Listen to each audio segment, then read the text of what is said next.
चलो सीखें कुरान, चलो सीखें कुरान।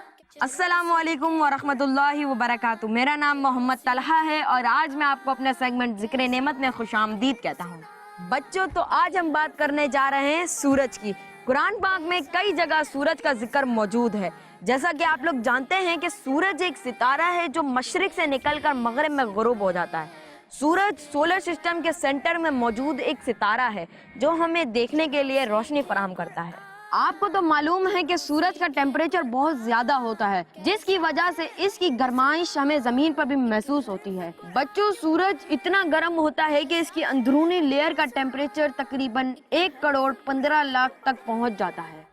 और आपको ये बात भी बताता चलूं कि सूरज का जमीन से फासला तकरीबन 15 करोड़ किलोमीटर का है और सूरज की रोशनी को जमीन तक पहुंचने के लिए 8 मिनट लगते हैं। तो बच्चों, आपने सूरज ग्रहण के बारे में तो सुना ही होगा, जिसमें सूरज के आगे चांद आ जाता है और सूरज की रोशनी जमीन तक नहीं पहुंच पाती। इसे सूरज ग्रहण कहते हैं।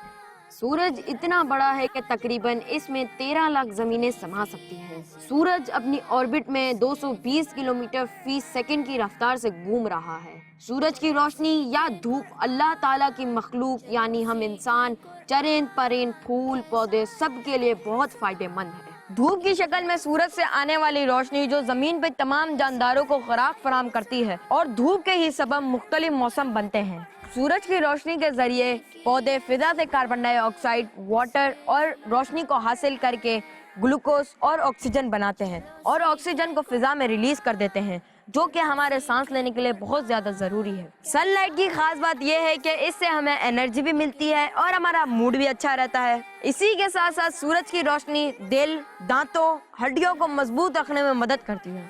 सूरज के चंद ऐसे फवाइद भी हैं जो हम नेमत के तौर पर रूटीन लाइफ में हासिल कर सकते हैं। सुबह सुबह की रोशनी पड़ने से इंसानी जिस्म की जरूरत के मुताबिक 90% विटामिन डी हासिल हो जाता है।